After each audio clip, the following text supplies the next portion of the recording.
If you're an author or plan to be one, get excited because this podcast is for you. Book Marketing Mentors is the only podcast dedicated to helping you successfully market and sell your book. If you're ready for empowering conversations with successful marketing mavens, then grab a coffee or tea and listen in to your host, international best-selling author Susan Friedman. Welcome to Book Marketing Mentors, the weekly podcast where you learn proven strategies, tools, ideas, and tips from the masters. Every week, I introduce you to a marketing master who will share their expertise to help you market and sell more books. Today, my special guest is Verity Craft. Verity is a speaker, book coach, and thinking partner. She's passionate about helping big thinking, purpose-driven experts maximize their impact as thought leaders and authors. Along with her team at Intelligent Inc., she helps visionaries transform the seed of an idea into a manuscript they're proud of. Her mission is to bring better thinking into the world because she knows that books carry the power to spur big conversations, meaningful action, and purposeful change. All the way from Auckland, New Zealand, living our tomorrow, Verity. It's an absolute pleasure to welcome you to the show, and thank you for being this week's guest expert and mentor. Thank you so much for having me. It's a joy to be coming in from tomorrow. Yes, how is it there tomorrow? It's pretty good. I mean, I'm on the other side of the world, so right now it's sunny and hot, so no complaints here. And it's snowy and cold here, so what can I tell you? It couldn't be more opposite. Verity, I know that you are passionate about thought leadership, as in your introduction, that was pretty obvious. But so everybody's sort of on the same page. Let's understand, what does it mean to be a thought leader? What does that mean to you particularly? Yeah, so to me, thought leadership is all about having an impact with your ideas. I often like to break it into those two words. There's the thought part, which is your ideas. So it's improving your thinking. It's making sure that you've come up with ideas that can have some sort of positive change or that would solve a problem that we have. And then there's the leadership part, which is getting them out there so that they can actually create that change, that they can have that impact. Because, ideas stuck in your head a little bit useless, to be honest. It's only when you get them out there that they can really start to help. And so to me, thought leadership is all about how do you get your ideas out into the world and make sure that those ideas are as robust as possible so that they can help more people, create more change, and also help you build a reputation at the same time. And literally talk to us about books and the impact and why they're so important in terms of building thought leadership.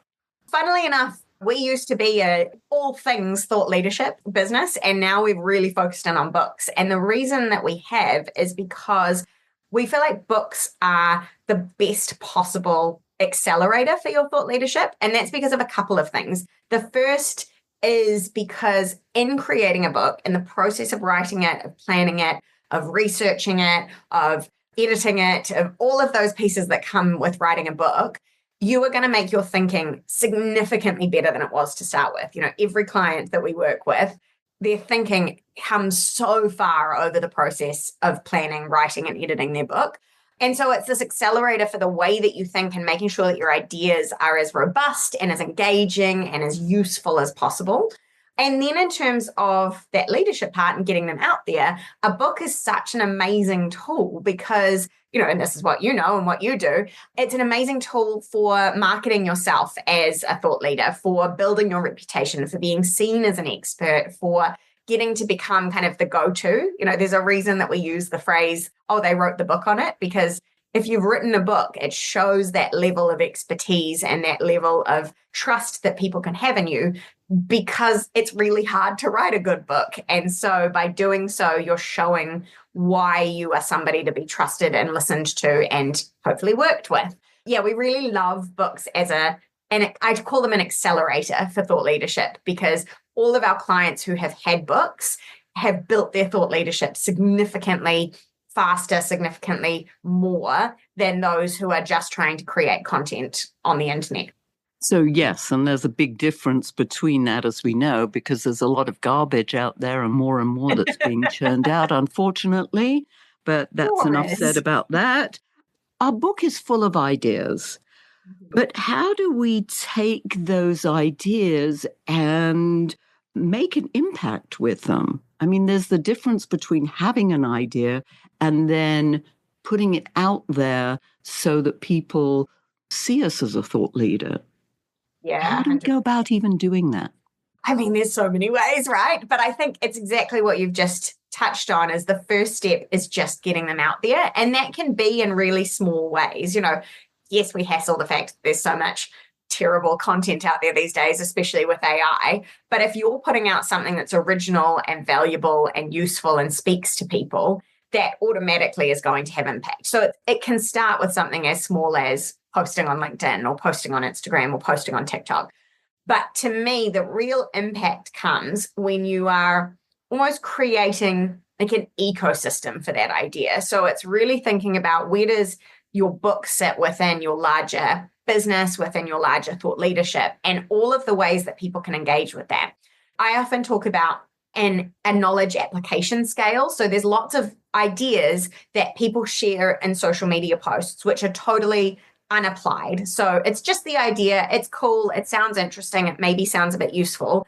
But actually, for most people, what they need is really applied ideas. It's going, okay, well, I've created these social media posts. I've now written a book, which might have a lot more application because it's got activities that people can do or worksheets that they can fill in or tools that they can use. Then I might create, say, a course, or I might have a community where we work on that, or I might do one-on-one coaching, or I might have one-on-one clients where I help them deliver, whatever way that is. It's thinking about using the same idea in a lot of different ways to really apply it to people's situation. And I think just getting those ideas out there is already having an impact because all you need is one person to pick it up and go, oh my God, that's completely changed the way that I think about that.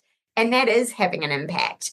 But I think the real secret sauce comes in making sure that you're thinking about how that idea can have an impact across a number of applications and making sure that you've got ways for people to engage with your ideas in a way that is actually going to drive change for them and for whatever your corner of the world is as such.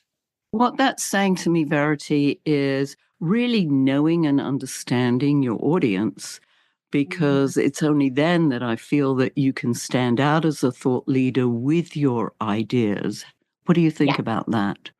Oh, I totally agree. I think it is really, really hard to build thought leadership if you don't know who you're building thought leadership for. The same way it's really hard to write a book that's for everyone. It's much easier to write when you're imagining one person. And the same way that it's much easier to market your business when you know exactly who you're trying to talk to. If you know who something is for, it is automatically easier to create something that is going to be relevant for them. Otherwise, all you're kind of doing is putting stuff out for the sake of putting it out. Whereas when you know who your audience is, you can go, actually, this is why it's going to be valuable for them. And this is how I can talk about my idea, adjust my idea, give them tools around my idea that are going to actually help them create some sort of change.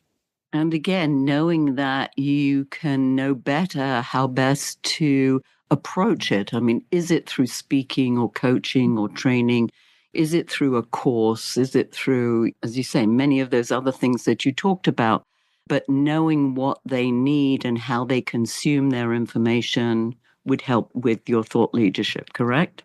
Yeah, 100%. Yeah. For example, we've got a client who, when she was writing her book, she said, I actually don't particularly care about the physical copy of the book because my book is for female entrepreneurs who are becoming mums. So it was about her kind of journey doing that. And she's like, those people don't have time to sit down and read a book. They've got a baby, they've got a business to run. So she's like, so it has to be in audiobook form. And so that then defined how she created the book, but also then how she marketed the book and got it out there. And so I think that that's really important. Same thing as like we've got a client who most of the work that she's trying to do is change the way that organizations work. So she has a movement called Work School Hours.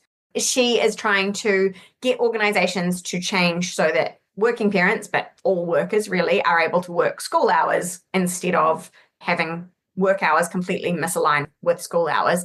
And so for her, she wanted to write and market her book to the parents who want that, and then give them the tools to be able to go to their organizations and essentially create movements within them.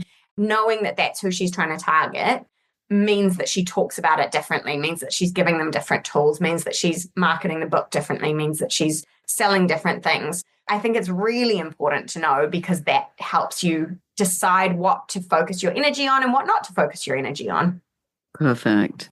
I love that example. That's just such a perfect example, knowing that your target audience, and if they're not able to read, then knowing that the audio format would be the perfect way to share your thought leadership. Are there some common traits that you see in successful thought leaders? Definitely. And funnily enough, my business partner, Christina, wrote about 4 qualities of better thinking, which she put in her book, Better. The first one that we really see is people who are able to embrace complexity. I think there's a lot of sort of influencers out there who kind of say something at face value. They don't really go any further than that. They might just give a piece of advice without really thinking about it. But the best thought leaders that we see are able to kind of embrace the gray areas. They're able to embrace the things that maybe aren't as black and white or aren't as clear cut. Because of that, they then are able to come up with ideas and solutions that actually could solve the problems that we're facing, because the problems that we're facing are not black and white generally. That's a big piece to me. And the second one, and I'm not going to be able to go through all of Christina's 4 because now I can't think of them off the top of my head. But the second quality that I think is really important for thought leaders is being a little bit fearless. So we all have fears. A lot of us feel like if we're not super confident on the stage, that we just can't do it. But actually, it's just being willing to take a step and do something towards it that's really important. And then the third one that I think is really important is the ability to keep learning and growing. So it's seeing everything that you do as an opportunity to learn and evolve and change. And one of my favorite things to see with thought leaders is when they admit that something that they said 5 years ago or something, actually they don't agree with now. Greg McKeown, I'm not quite sure how to say his last name, but he's an author who has 2 books. So they're called Essentialism and Effortless. And in the foreword for Effortless, he says, I was living by all of my principles that I'd put in this book. I was doing all these things. I was only doing the essential things, and it was still too much. And he admitted that actually just what was in his first book wasn't enough. But then he explained why he'd come up with Effortless, which was his second one. And it made me respect him a lot more, because he was willing to go, I do still believe in these principles, but it actually wasn't enough. And here's why. And here's how I've evolved the thinking and grown and come up with something new. And I think that's really, really important, because we live in a world where everyone's really polarized and stuck in, this is my opinion, or this is what the truth is, or this is what I think. And everyone who says otherwise is wrong. And the best thought leaders, in my opinion, are the people who are capable of going, I have changed, I have evolved, I have learnt. And they're the ones that I think people really trust and go to, because you do build trust when somebody admits that they are fallible and someone admits that they're human and they can make mistakes, or that they learn and grow. That to me is a really important piece of the puzzle.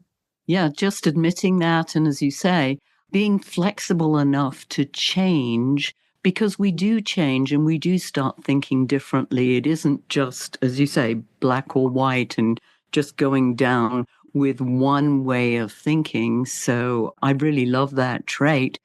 How about turning this around and talking about mistakes? Our listeners love learning about mistakes. So what do you see the mistakes people make when they're trying to position themselves as a thought leader? I think one of the first ones is putting it off, or thinking that they have to be perfect to get it out there, when actually it's in the process of sharing your ideas, whether that's through social media content, whether that's through speaking, whether that's through your book, thinking that it has to be set in stone and perfect. And so letting that put them off. Because in my experience, the biggest learnings that I've had have been from putting things out there and then getting feedback and improving on that. And same with most of our clients. it's by putting it out there. So a lot of our clients, while they're writing their books, will recommend that they share some of the ideas that they're working through, wrestling with for their book as they go, because the feedback that they get is really impressive. So I think putting it off because they want everything to be perfect or look perfect or have to have it designed nicely, you can just put something out there and evolve from there. It doesn't have to be perfect.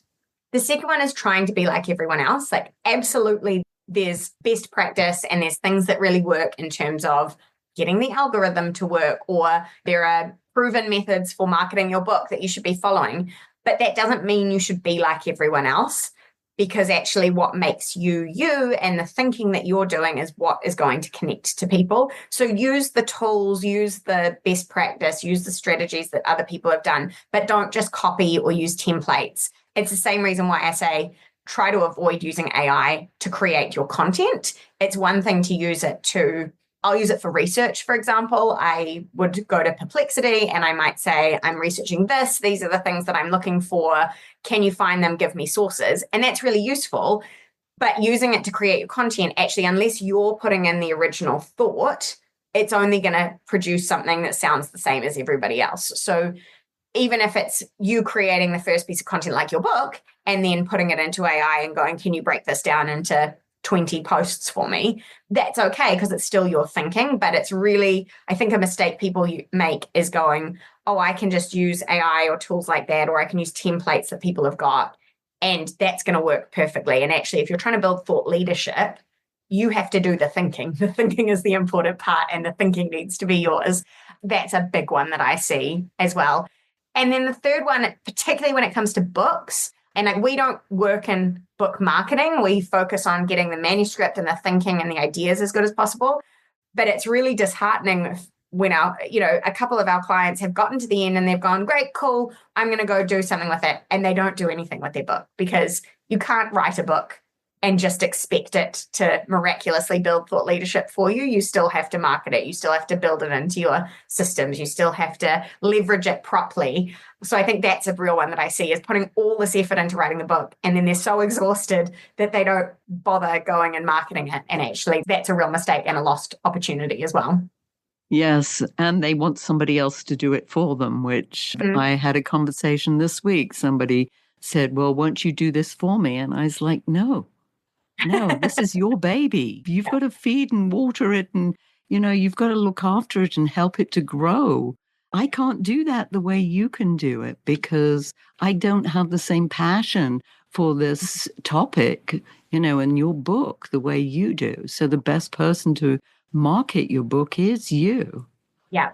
It's one of the reasons why we often say to people before they write a book to make sure that you're really passionate about the ideas, because, and I can't remember who said this to me, but they described your book as basically being like the wedding, but you've got to be married to your ideas for a really long time. Like, when you write the book and you publish it, it's essentially like your wedding day, but you still have to keep putting the work into marriage after that. And so it's making sure that you're committed enough to your ideas that you're going to want to stay married to them for a long time. Yes, I like that very much, because I've also had questions like, how long should I keep marketing my book? And it's like, well, how long do you want to be selling your book? Because it's an endless journey. Yeah, for sure. And, for some of our clients, their goal isn't necessarily to sell books. It's to use it to leverage to grow their business. But it's still the same answer regardless. It's like, well, you still need to keep using your book as part of that leverage. You still need to be sending it to people that you might want to work with, or you still need to build it into your sales funnel, or you still need to use it, send it to people that you want to speak at their events. Like, whatever it is, you've got to stay married to it. You've got to keep working on it for as long as you want to leverage those ideas. And even more so, I would think, if you're using it within your business, not necessarily selling the book, but here it is. These are your ideas that you're putting out there as your thought leadership. Your business, I'm thinking, is built on your thought leadership many times. Yeah. For most of the people that we work with, that's definitely, whether they're coaches, consultants, trainers, their ideas are what they are selling. Essentially, they're selling themselves, or they're selling their ideas in a different form, whether that's through their frameworks or their courses or whatever it is. And so the book is the best possible tool for giving people a taste of their ideas or getting people excited about their ideas. And if they're not actually using the book, then they're not going to be able to do that. Let's talk about what sets great thought leadership apart from just your average ideas. I think there's a couple of things. One is the ability of the thought leader to break down their idea in different ways. And what I mean by that is that a great thought leader will know that the way that they bring their idea to life in a book is going to be different than they need to bring it to life on a stage or in a social media post. So they're able to take the same concept and it can be broken down in different facets. So in a social media post, they need to be able to just do something that's short and snappy. And the really great people will be able to sum it up really succinctly, whether that's in a phrase or in a paragraph, whatever it is, so that people understand it and can immediately engage with it. But they also need to be able to then dive into that idea and really explore it with some depth in something like their book or in a course or whatever other work that they're doing. Because I think sometimes you look at thought leaders and you go, that book could have been a blog post. Like there's not actually enough to this idea to warrant a book. Whereas other people, you go, actually, this fully fleshed out my thinking and it's now given me the tools I need to make the change that I need as a reader or as an audience member or whatever it is. I think the really great ones know how to break an idea down in different ways and are able to communicate that in a way that's going to connect with people in whatever format it's in. But the other piece is that I think that it's really unique. Their thinking and the way that they communicate it is really unique to them. So they're not regurgitating the same old information that anybody else is.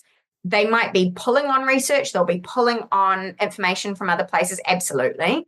But they have a really unique lens or perspective, or they've really thought about how that research or past thought leadership is applicable to their specific audience. And that might be a really niche audience. So while we think of thought leaders as being sort of your Brene Browns or your Adam Grants and people with really big followings, there are also some incredible thought leaders who are talking to really tiny audiences because they've figured out how to apply their idea and their thinking to a real niche. So I think to me, that's a really important piece is they are really unique in the way that they are sharing their ideas. Even if they're talking about the same topic as some other people, they have a unique take on it.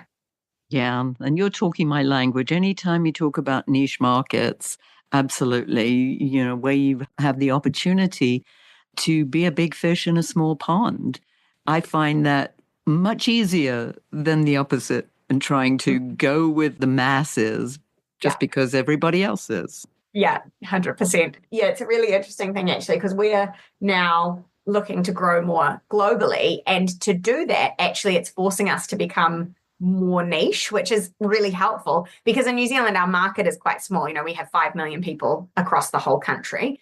And we're obviously only talking to thought leaders who want to write a book, basically. And now as we grow globally to try and grow our business, we've realized we get to be a lot more niche and have to be a lot more niche for that to work. And I'm actually really excited about what that means for us because we can get even more specific about what we talk about in our thought leadership. It's kind of been a good reminder for me of actually, we've been encouraging clients to get this niche. Now it's our turn to get that niche as well. Which is an incredible segue into you telling us, Verity, more about what you do there at Intelligent Inc. and how our listeners can get hold of you.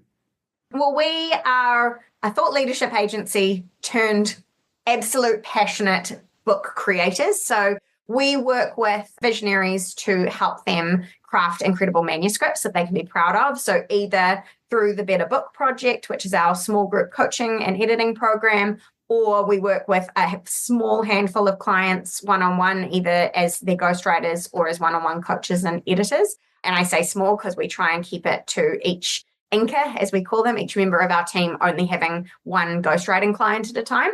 But for us, it's really about we are thinking partners. So we're not transcribers. We're not just going to take exactly what they say. We're going to challenge your thinking. We're going to make it better. And we're going to help you craft a book that is really the epitome of your thought leadership, of your thinking. And then we're going to send you on your way to the right people, depending on who it is, to help you make the most of that book and get it out there. It's a fun and exciting process because we just get to work with people on making their ideas great, and we absolutely love it. So excited to do more of it this year. I love the idea that you challenge people with their ideas to think deeper. So you're already sort of setting the stage for them to be thought leaders, correct? Yeah, that's exactly it. It's really what we do differently is thought leadership is infused in our very being. It's what we're all about. And we just happen to do that through the medium of books. But it's very much about making sure that their ideas are robust. We say, we're not going to help you write a book in 30 days. We're not going to help you use AI to write a book. We're going to help you write a book that is incredible, that people who read it love, that you are going to be really freaking proud of. That's kind of what we are all about. I love it. As you know, Verity, we always ask our guests to leave listeners with a golden nugget. What are your final words of wisdom? I think it's something that I mentioned earlier, which is that if you have great ideas, but they only stay in your head, they're not of value to anyone. The biggest thing that I would encourage people to do is to start getting their ideas out there in whatever form that is. I think if you can take the ideas from your head and start putting them out there, that's when you can start having a real impact. So much wisdom. Thank you for sharing that. It's just made me think so differently again about thought leadership and the importance of it and how to take your ideas and make them more robust. So this has been extremely valuable. Thank you. By the way, listeners, if your book isn't selling the way you wanted or expected to, let's you and I jump on a quick call together to brainstorm ways to ramp up your sales because you've invested a whole lot of time, money, and energy, and it's time you got the return that you were hoping for. So go to bookmarketingbrainstorm.com to schedule your free call. And in the meantime, I hope this powerful interview sparks some ideas you can use to sell more books. Until next week, here's wishing you much book and author marketing success.